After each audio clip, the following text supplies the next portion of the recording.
Bang, tanyain gue nih, Arsenal, ada fans Arsenal. Skala 1 sampai 10 gimana nih Arsenal? Iya, skala 1 sampai 10 gimana Arsenal? 6. Kok 6? Nambah terus. Picknya nanti bang, juara Premier League. Masih berharap aja gitu kan. PSG pemain depannya Kvaratskhelia dan juga Dembele ditambah Barcola mungkin bisa mengacak-acak lini pertahanan Liverpool, itu iya. Tapi yang jadi masalah finishing Bang DJ. Di statistik yang gue bawa 27 shot dan 10 on target, nggak ada yang menjadi gol satu pun. Barangkali ya kalau fans MU berharap Manchester United atau Ruben Amorim datang ke Old Trafford dianggap sebagai dokter yang bisa memulihkan atau menyembuhkan. Kayaknya Amorim tuh justru memulai step by step. Jadi sebelum dia jadi dokter dia jadi pasien dulu. Menurut gue nih, iya kan? Biar ngerasain gitu loh kondisi sulit nih. Lu ngomongin data statistik aja kan, pencapaian dia tuh di bawahnya Ten Hag.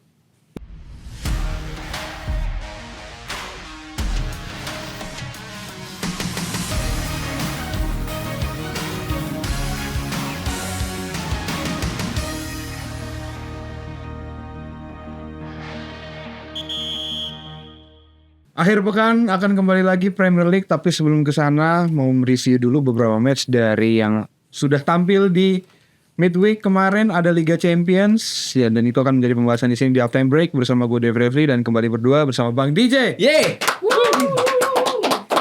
Biasanya tappingnya itu agak siang dikit, jadi pembukaannya kalimatnya panjang. Ini kalimatnya pendek banget. Ketahuan masih ngantuk. Itu pagi banget udah di studio ya. Lumayan ya? Lumayan. Sampai tadi kita bercandaan gitu. Si Dev sampai petugas stasiun kereta. Nah, bukan baru pulang, baru udah berangkat lagi. Iya. Karena lagi banyak match yang seru juga Bang. Yoi, benar. Midweek kemarin. Tapi ngomong-ngomong, baju gua keren gak sih? Soalnya kemarin gue ngeliat ada pandit muda tuh pakai baju kotak-kotak. Wah, keren banget ya. Nah lo, ya bener lo. Biasa kan gue ngeliat lo tuh kalau di layar tuh hitam gitu kan.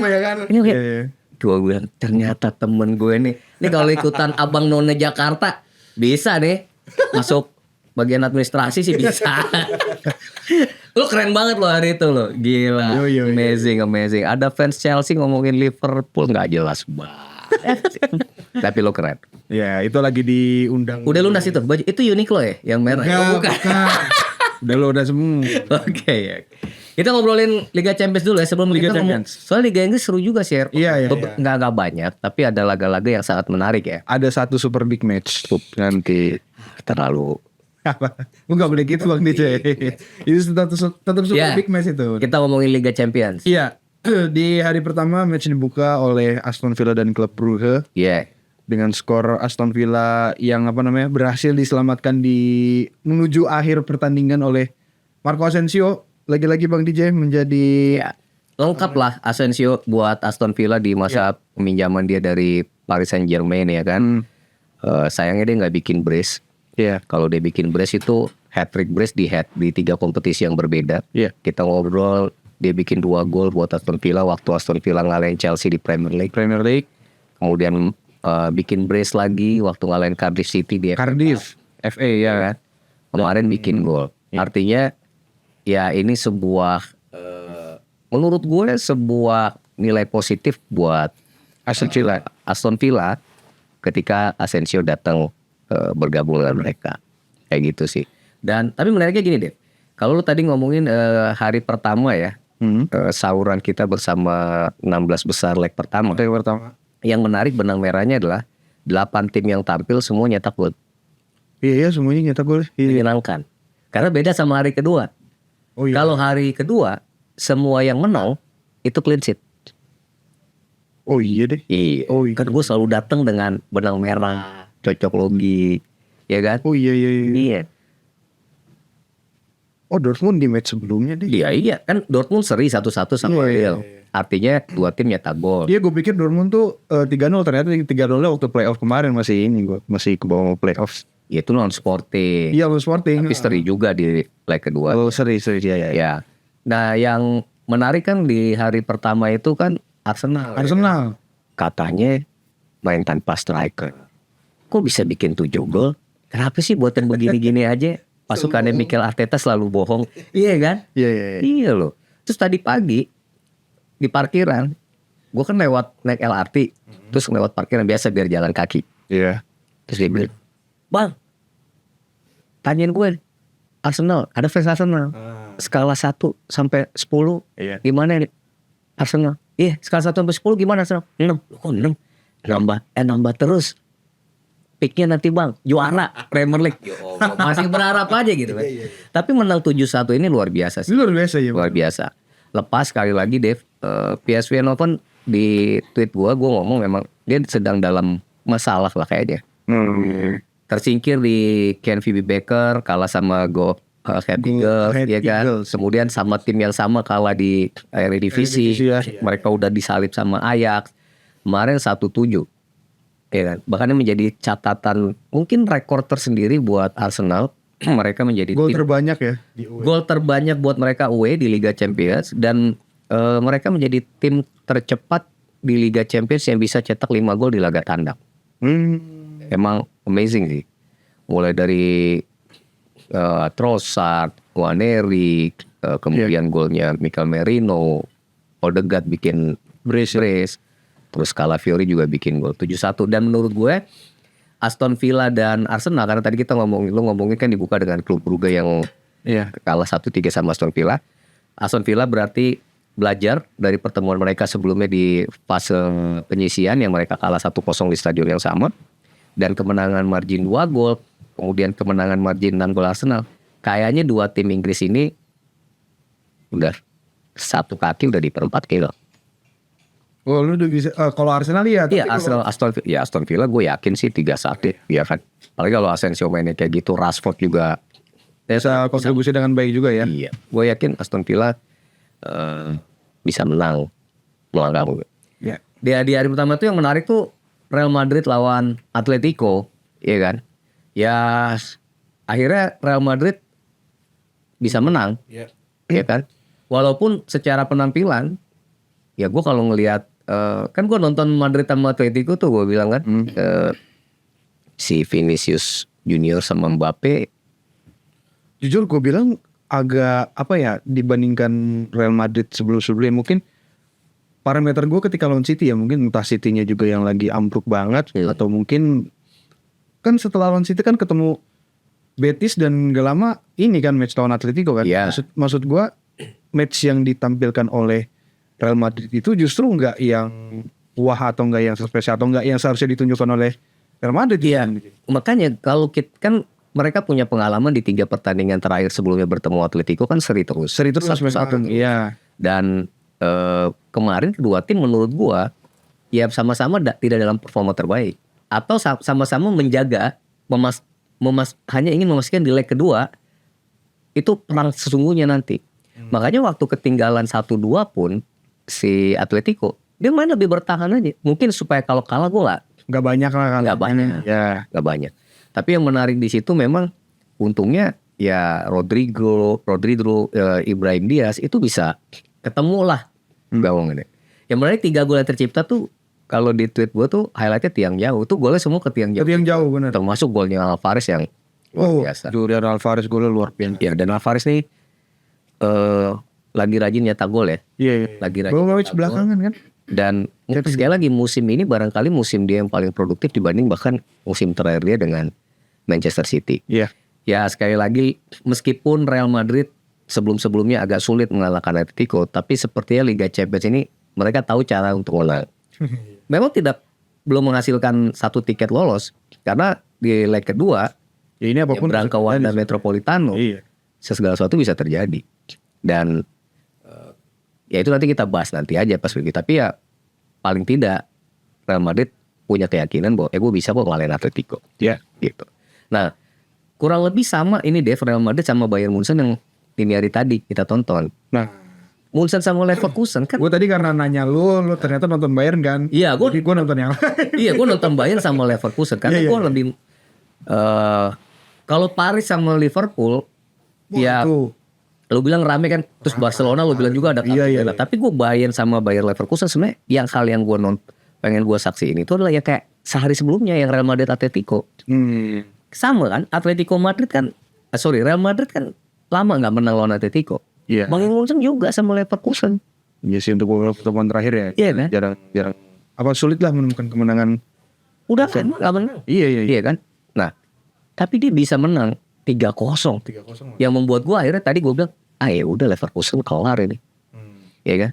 Leverkusen yang musim lalu tak terkalahkan di domestik, terus melaju sampai final Europa League sebelum kalah sama Atalanta.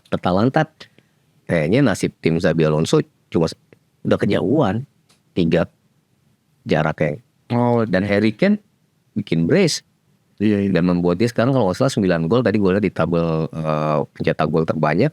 Artinya dia juga punya peluang gitu. Dan ya ini sekali lagi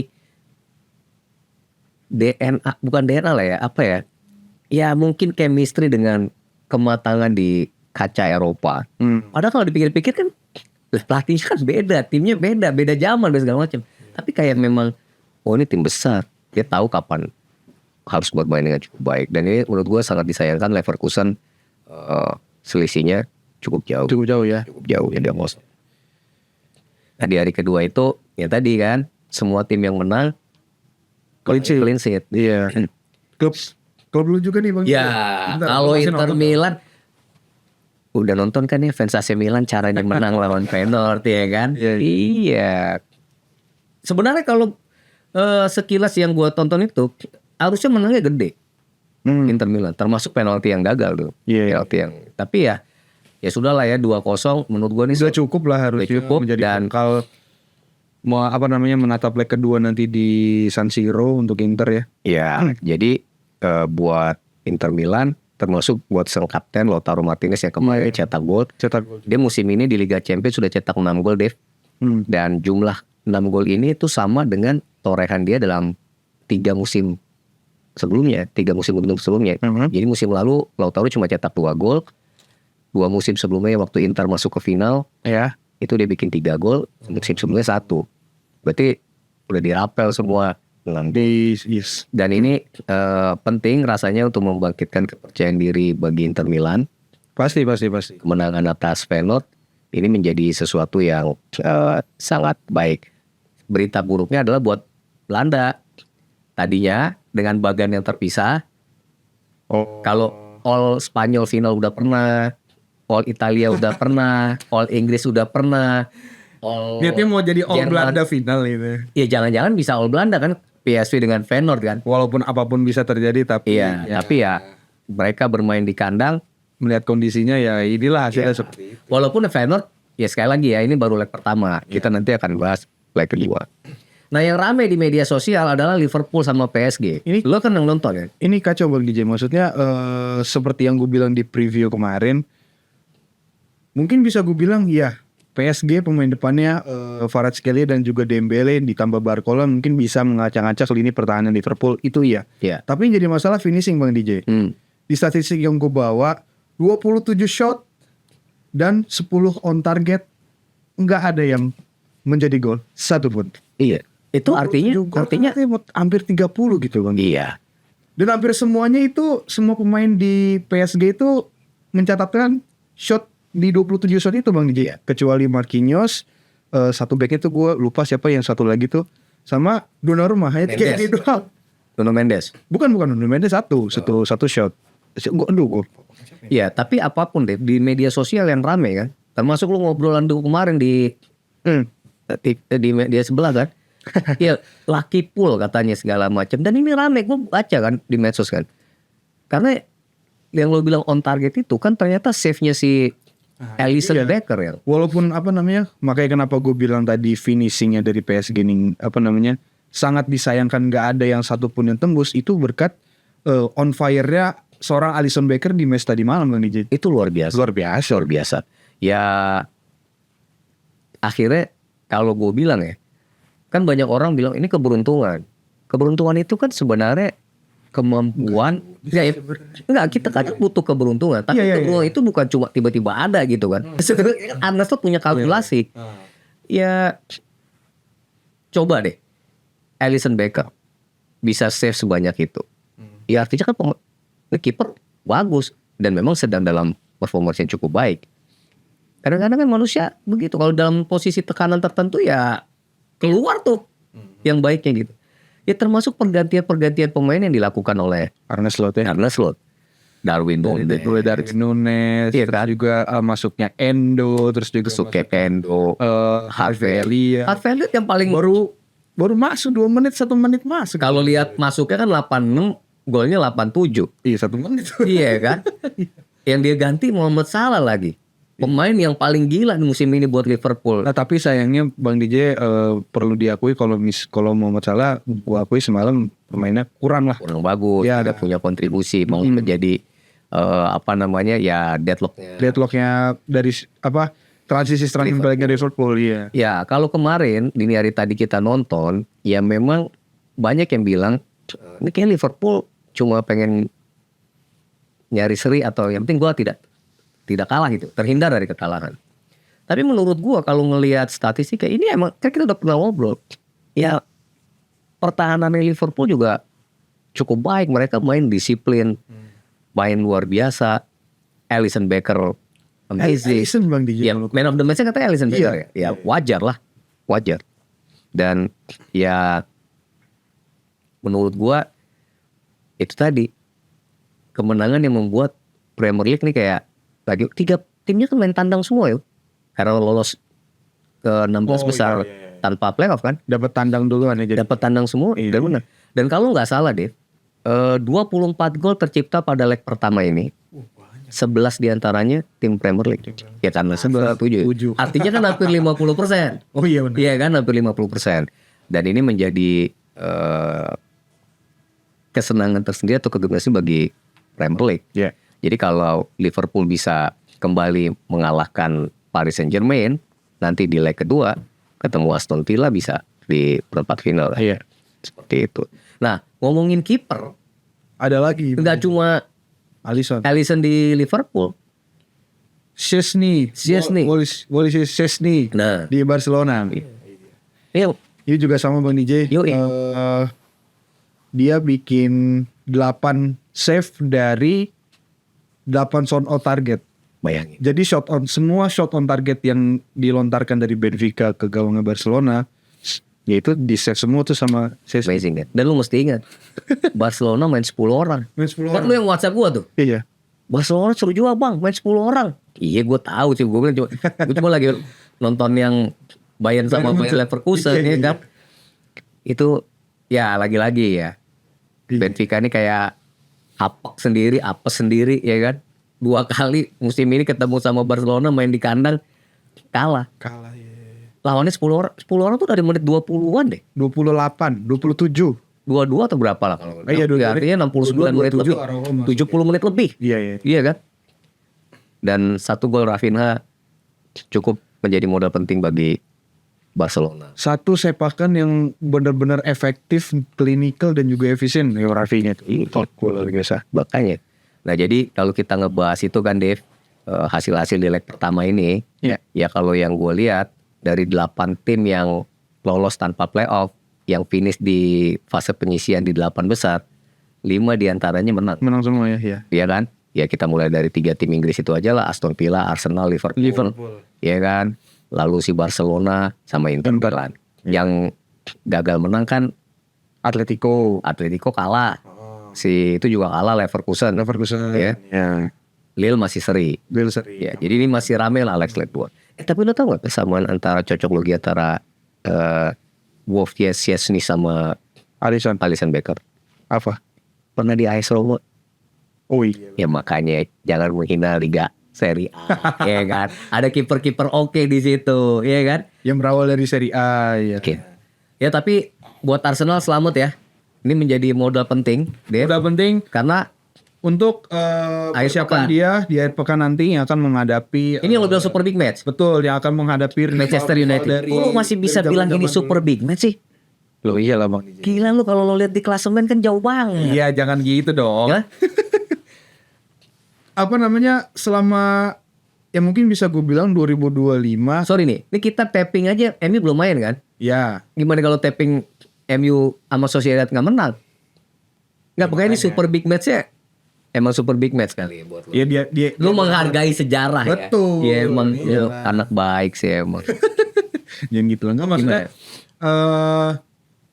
MU ini kalau gue perhatiin selama dipegang sama Amorim melawan tim-tim besar di Premier League, apa namanya, mungkin keplesetnya lawan Spurs doang Bang DJ.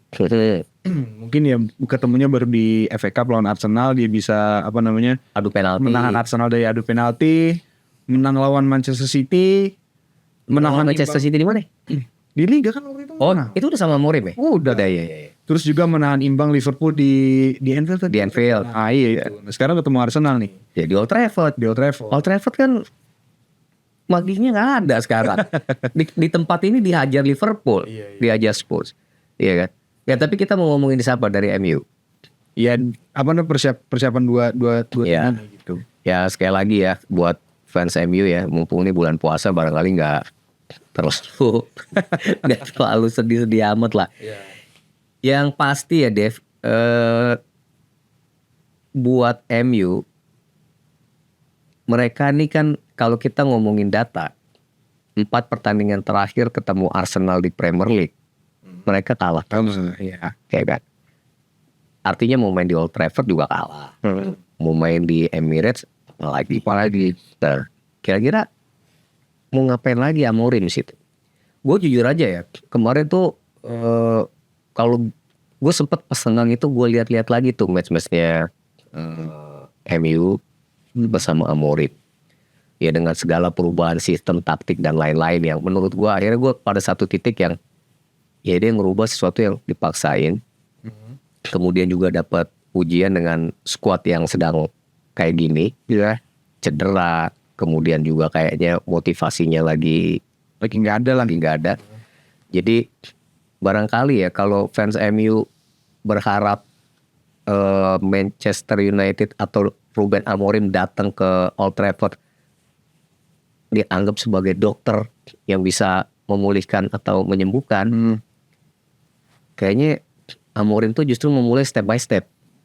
Jadi sebelum dia jadi dokter dia jadi pasien dulu. Menurut gue nih, iya kan, biar ngerasain gitu loh kondisi sulit nih. Lu ngomongin data statistik aja kan, pencapaian dia tuh di bawahnya Ten Hag. Iya. Iya kan? Dan sekarang banyak yang bilang bahwa manajemen MU juga sedang akan mengevaluasi di akhir musim hasilnya itu. Iya benar. Ketemu dengan laga-laga tiap pekan yang bahkan kalau gue ngomong ya, gue nggak ada satu pertandingan pun yang kayaknya MU bisa menang. Sorry, pasti menang. Oh iya, pasti menang nggak ada. Iya, itu sih gue setuju. Iya kan? Ada. Bahkan di FA Cup kemarin lawan Ipswich, Iya. menangnya juga cuma 3-2. Nah sekarang ketemu Arsenal yang baru euforia menang 7-1. Lepas Arsenal punya permasalahan tersendiri ya. Iya. Gue jujur ngelihat, ya kalau lihat pemain satu-satunya menurut gue yang paling perlu diajak ngobrol dengan baik dan untuk bisa memotivasi semua tim, ya Bruno Fernandes. Iya. Karena dia harusnya bisa ngangkat semangat timnya. Sama Portugal pula kan. Iya. Ya bisa nggak ngobrol seperti itu? Nah lu kacamata lu gimana ngeliat MU? Dari sisi seorang fans Chelsea yang berharap MU. Iya, gue sih selalu apa namanya percaya bahwa karena gue ngeliat dari parameter bahwa MU ketika ketemu klub-klub besar dia memiliki semangat juang tersendiri lah gitu Bang DJ. Lebih pride juga. Iya, lebih pride juga. Jadi apapun hasilnya nanti gue mungkin bisa meyakini bahwa nanti MU menghadapi Arsenal dengan apa namanya daya juang yang berbeda lah dibandingkan ketika MU ketemu sama klub-klub di papan tengah ataupun di papan bawah gitu. Oke. Gue sih melihatnya dari kacamata itu. Apa yang akan dipersiapkan oleh Amorim, gue pribadi pun beranggapan bahwa ya dia akan memasang squad dia yang ada aja gitu loh. Nah, yang ada yang kemarin juga kan waktu ngelawan Cardiff juga yang ada. Iya enggak. Ngelawan Ipswich. Iya enggak, maksudnya dulu kan kalau misalkan berkaca ketika ketemu Arsenal, ketika ketemu City ataupun Liverpool kan masih ada pemain-pemain seperti Lisandro Martinez atau mungkin masih ada Amad Diallo juga. Tapi kan sekarang pemain-pemain yang dalam tanda kutip menjadi andalan itu kan udah lagi cedera nih, nggak ada. Nah, gue cuma mau lihat ya, setuju sama lu statement lu tadi juga gitu, bagaimana Amorim bisa menyuntikkan motivasi kepada pemain-pemain yang ada dia pada saat ini gitu. Bisa nggak pemain yang saat ini itu menunjukkan daya juang atau fighting spirit yang berbeda lah ketika lu akan ketemu Arsenal nanti gitu. Dari cara permainan ya udah beberapa kali ya ngeliat Amorim sampai ada di titik di mana ya gue juga nggak tahu sebenarnya apa yang diterapkan oleh pemain-pemain Amorim di atas lapangan gitu. Tapi satu tujuan yang jelas yang gue lihat di skuadnya Amorim ya, mereka nggak mau kalah gitu. Gitu. Makanya gue harap sih nanti ketika ketemu Arsenal ya, para pemainnya MU ini bisa menunjukkan daya juang atau fighting spirit itu sendiri. Makanya gue jujur aja sih ngelihat ini masalah di motivasi. Ya tadi gue sempat bilang MU Ipswich kan, itu di Premier League, yang di FA Cup yang dia kalah adu penalti sama Fulham. Itu kan juga memperlihatkan bahwa emang kayaknya nggak ini. Nggak maksud, tapi kalau misalkan melihat lawan Fulham Bang DJ itu entah kenapa ya gue ngerasa salah satu performa terburuknya para pemain MU di bawah Amorim sih Bang DJ. Maksudnya mungkin yang biasanya di Premier League biasa ngelihat passing kontrol masih oke, tapi ketika ngelawan Fulham entah kenapa gue melihatnya ini passing kontrolnya kenapa tiba-tiba jadi blank atau jadi salah semua gitu. Ada faktor apakah gitu. Nah itu yang gue nggak temuin lah ketika ngelawan Fulham kemarin gitu. Nah, gue harap sih nanti ketika lawan Arsenal hal-hal kayak gitu nggak terjadi lagi ya. Dan moga-moga mereka punya cara lah untuk bisa mengeksploitasi lini pertahanannya Arsenal. Iya. Nah, sementara Arsenal, gue cuma mau bilang lah sama Arteta gitu ya. Udah lalu fokus aja lah lawan MU. Udah gak usah pikirin Liverpool lagi deh, gak usah. Ini agak jauh gitu loh jaraknya. Jadi lebih baik Arsenal ya game demi game mereka bisa maksimal. Iya. Termasuk melawan Manchester United. Manchester United. Iya. Masih pagi ya? Kelibet. Kelibet. Masih pagi. Tapi maksud gue Arsenal ya. Gue juga kita puji begini, nggak taunya besok. Iya, Arsenal begitu emang. Iya kan? Takutnya maksudnya udah kita coba untuk mengangkat, melihat beberapa atau banyaknya hal positif yang kira-kira bisa ditampilkan oleh Arsenal. Pleset-pleset juga. Iya. Tapi paling enggak, ya mereka harusnya termotivasi lah. Iya ya. Bawa pulang kemenangan lah dari Old Trafford. Mau 1-0 juga, karena itu penting supaya ya kalau lo masih berharap Liverpool tergelincir ya, yang penting fokus diri sendiri aja. Karena jujur aja ya, belakangan gue mengamini bahwa temen gue bilang sebenarnya Arsenal musim ini nggak hebat-hebat banget bang. Dia itu cuma karena Chelsea sama Manchester City yang lagi nggak konsisten, MU yang tambah hancur kayak gitu kan. Ya tapi emang oke lah Manchester United. Tadi udah bercanda soalnya.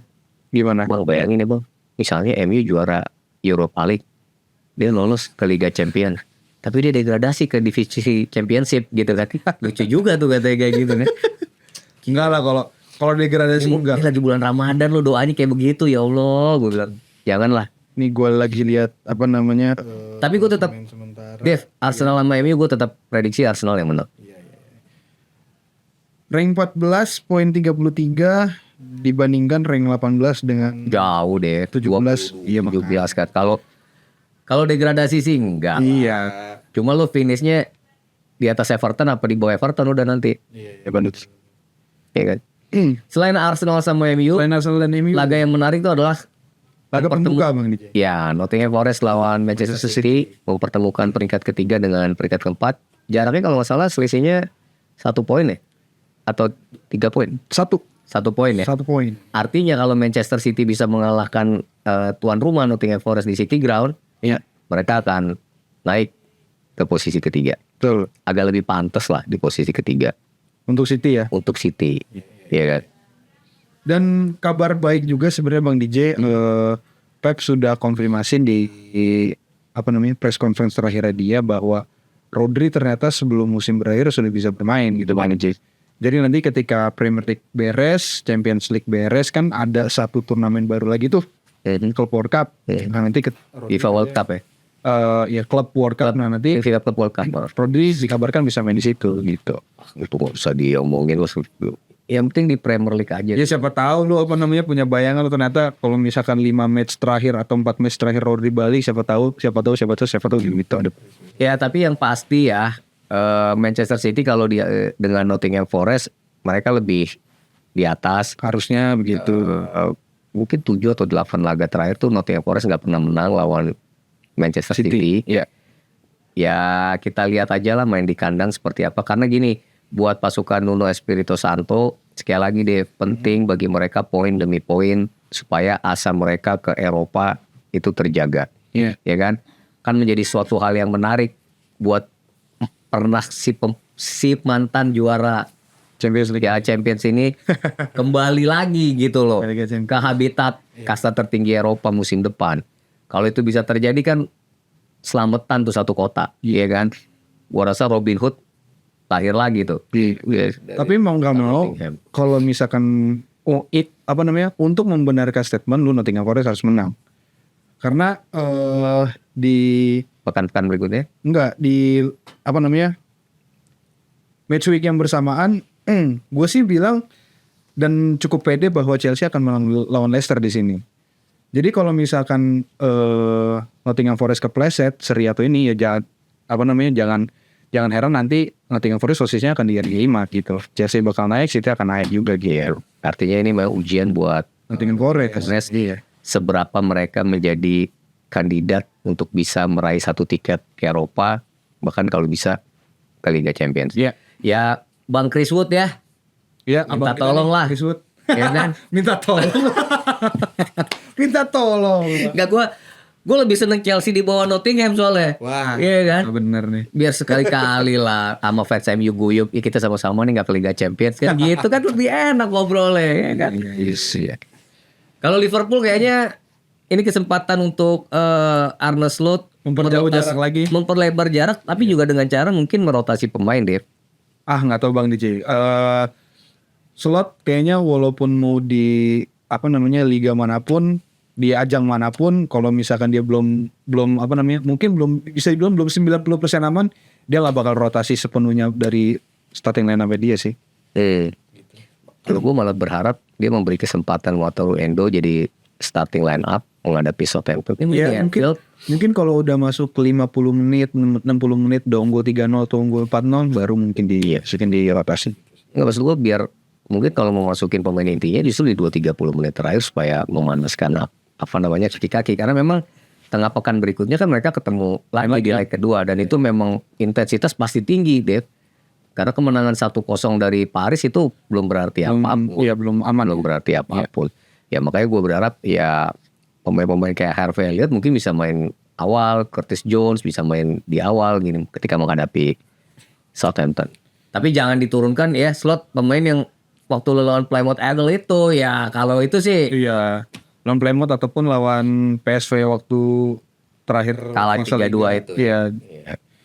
Oke. Di pekan itu sebenarnya paling seru tuh juga Brighton sama Fulham, Dave. Cuma mungkin ini tim-tim mediocre ya. Yang gue menarik adalah yang gue tunggu, mampukah Brighton menjaga ritme mereka yang bisa 5 kali menang beruntun di Premier League 2 kompetisi berbeda. Yang dengan FA Cup kan dia menang sama Chelsea sama Newcastle terakhir. Ya kalau dia bisa menang lawan Fulham, dia juga peluang untuk meraih naik lagi besar cukup besar gitu loh. Tapi kalau kalah, ya Fulham sendiri yang justru punya peluang. Karena tuh rapet sampai posisi 10. Aston Villa kan juga posisi. Dari posisi 3 sampai posisi 10 Bang DJ. Gitu kan.